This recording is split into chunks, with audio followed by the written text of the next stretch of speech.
Aqui estamos juntos para novamente dar continuidade à leitura do livro Nossa Vida no Além, escrito pela doutora e pesquisadora Marlene Nobre. Como é morrer? E depois da morte, o que acontece? O espírito atravessa os planos materiais para fixar-se em algum lugar? Onde? Quais são os fatores que influem na sua adaptação à vida nova? Neste livro você encontra as respostas para essas perguntas. E se você chegou aqui agora, vá à playlist e veja desde o primeiro vídeo. Capítulo 7. Adaptação à vida nova, recebendo assistência. A vida é um fio cujo novelo deve estar com Deus, porque não se ouve por aqui ninguém a falar de morte, e sim de vida, estuante e bela. Sérgio Tadeu Bazzi. A adaptação no outro lado da vida varia de acordo com o grau evolutivo do espírito. Para a imensa maioria dos desencarnados, a evolução espiritual mediana, ela não se faz senão lentamente, influenciada por inúmeros fatores. Para os que de condição inferior, a permanência nos planos da sombra representa sofrimento em graus diversos, vida desorganizada, sevícias cruéis ou aprofundamento nos caminhos improdutivos da ignorância, com requintes de maldade. Os assuntos pendentes de toda ordem, financeiros, emocionais, afetivos, principalmente o complexo de culpa, trazidos da crosta, vão exercer papel preponderante no estado de ânimo dos convalescentes espirituais, influindo diretamente na adaptação deles à vida nova. Mais adiante, baseando-nos especialmente nos depoimentos dos desencarnados, destacaremos alguns tipos mais comuns de interferência recíproca negativa entre a humanidade encarnada e a desencarnada, bem como ressaltaremos as ações positivas de ambos os lados, que os elevam e equilibram. Teremos oportunidade também de discutir o aguilhão da consciência culpada nos casos de suicídio e analisar outros casos especiais de adaptação. Antes, porém, destacaremos os tipos diversificados de assistência oferecidos pelo mundo espiritual aos merecedores dela, internados nos nossos institutos especializados, sempre ricos em tecnologia e solidariedade, e que são indispensáveis no refazimento e na reconstituição do psicossoma ou perispírito logo após a desencarnação. Vejamos alguns depoimentos das cartas-mensagens. Carlos Alberto Andrade Santoro. Acordei.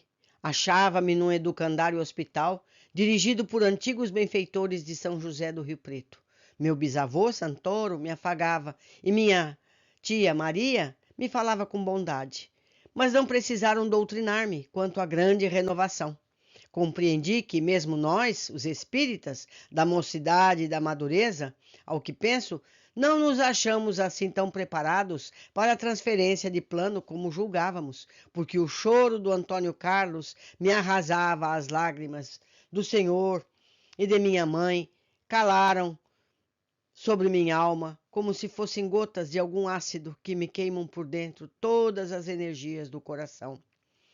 Então vejam, meus amigos, as lágrimas doloridas dos que ficam magoam aqueles que se foram. Então precisamos tentar nos conter, vibrar com amor por eles, mas sem desesperos, porque isso os machuca. Continuando. Esse é mais um trecho da carta do nosso já conhecido Carlos Alberto, lá do capítulo 3. Dirigida a seus pais. Sem acompanhar conscientemente a travessia, Carlos Alberto acordou no hospital, no qual foi internado para tratamento. Isso está no livro A Vida Triunfa, é o caso 14. Ele não precisou que o doutrinassem para se inteirar da verdade, mas lamentou a falta de preparo dos seres humanos para a morte, inclusive dos que estão convictos da imortalidade, como ele próprio. Esse é um traço característico constante da imensa maioria dos habitantes nos dois planos da vida. Caso Mauro Lira. Desencarnado aos 15 anos por atropelamento em julho de 1977 em São Bento do Sapucaí, em São Paulo. Expressou sua decepção ao perceber que a escola-hospital onde estava internado não pertencia à crosta terrestre. Esse caso está no livro A Vida Triunfa, é o caso 27. A princípio, diz ele, sofri o que não esperava. O choque foi nosso porque, na segunda-feira, o atropelamento me estendeu no chão. Não tive dores, tive ansiedade, um sono que me tomou inteiramente. Acordei numa escola-hospital, acreditando que o desastre me deixara com possibilidade de recuperação. Mas quando os médicos daqui observaram que melhorava minhas disposições íntimas, foi o estalo maior no coração. Sabendo-me em uma espécie de vida, chorei como quando em criança. Mamãe me parecia tão viva por dentro de mim, a chorar e a perguntar-me quando o porquê da provação que experimentávamos, como se eu tivesse um espelho no pensamento e um telefone nas entranhas do coração. Meu filho, por quê? Por quê? Então, meus amigos, observem. Ele, já no plano espiritual, sentia a mãe como se dentro dele chorasse. E isso aumentava o desespero dele. É importante que a gente entenda essa relação mental e espiritual entre os encarnados e desencarnados.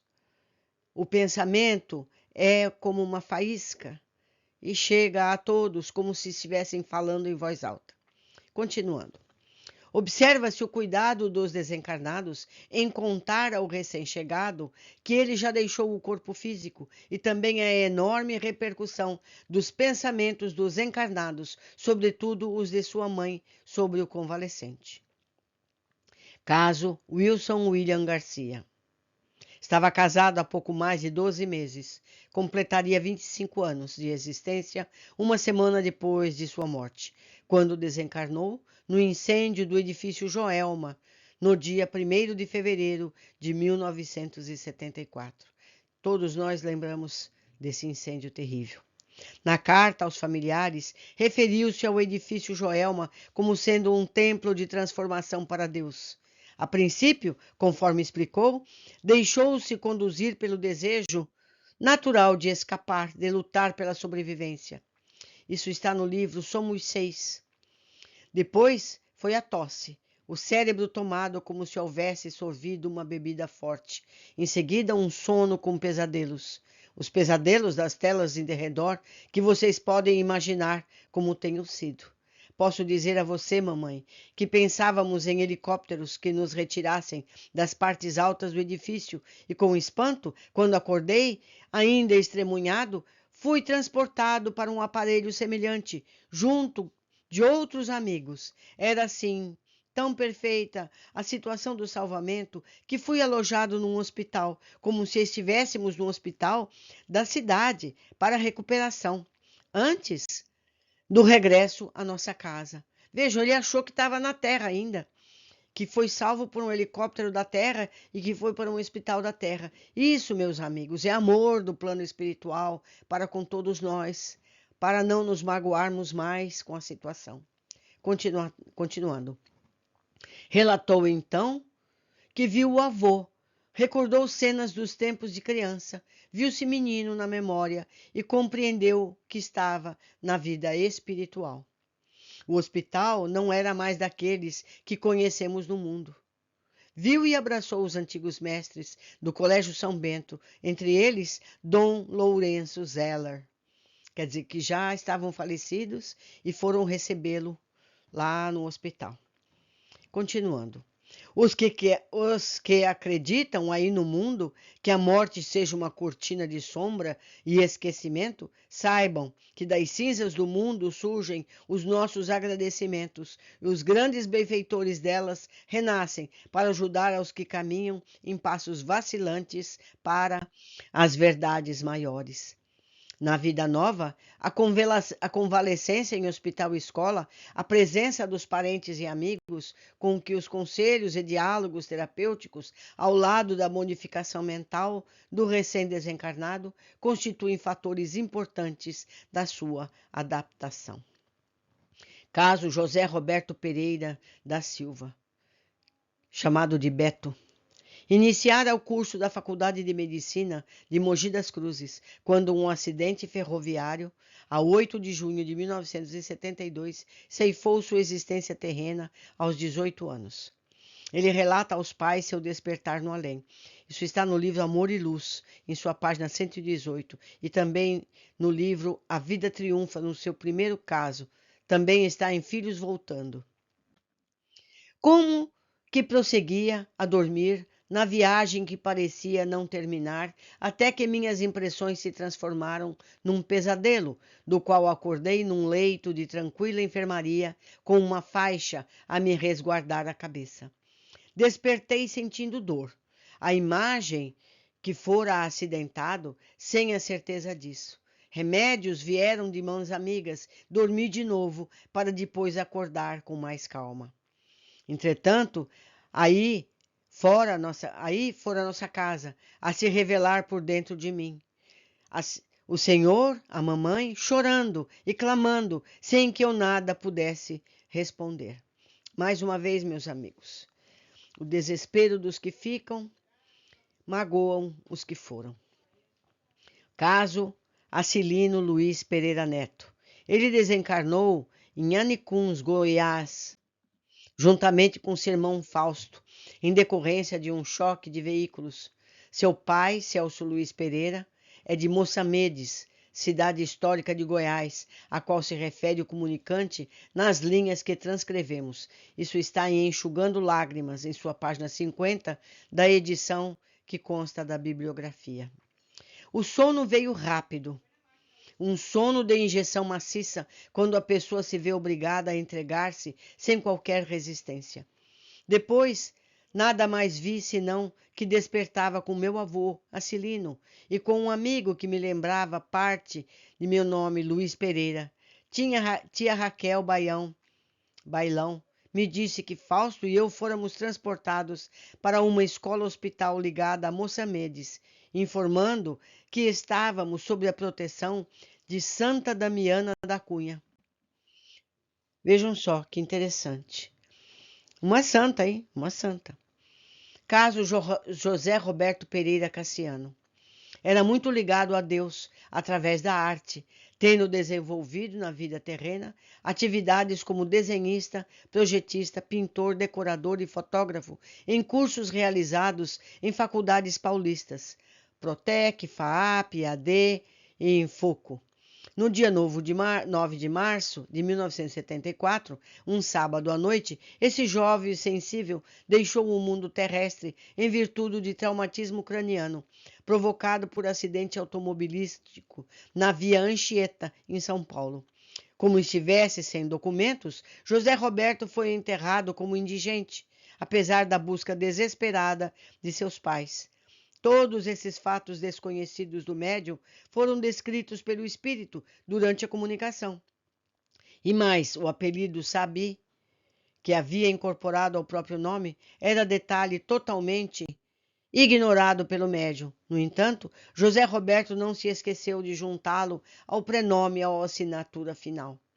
Após a morte no acidente da Anchieta, ele fora recolhido inicialmente em um posto de assistência junto a São Bernardo do Campo, não longe do local onde havia sofrido a queda. Depois foi transferido para outro lugar, que ele mesmo descreveu. Esse caso está no livro A Vida Triunfa, caso número 8, e também está em Filhos Voltando. Um hospital-escola, ou melhor, um educandário de recuperação espiritual, me abria as portas e desse recanto de paz e amor, consegui sair devidamente acompanhado para visitar papai na Beneficência Portuguesa. É que seu pai tinha sido internado às pressas, com problemas cardíacos, no Hospital Beneficência Portuguesa, um dos mais conceituados da capital paulista. Então, meus amigos, ele, depois que se recuperou do acidente, foi visitar o pai vivo, o pai que estava no hospital. Vejam que interessante. Todos nós estamos sempre juntos. Por hoje nós ficamos aqui, deixo meu e-mail para que possam fazer contato, para que eu possa auxiliar com qualquer material que precisem. Seguimos aqui com as notas que foram dadas para que, caso vocês queiram buscar as origens, as fontes, possam ver. Então, temos aqui as notas 1, 2 e 3, que podem parar o vídeo e anotar. E na página seguinte, temos as notas 4, 5 e 6. Eu não tenho muitos desses livros, mas eu prometo que vou buscá-los para poder oferecer caso vocês se interessem. Um grande abraço e até o nosso próximo capítulo.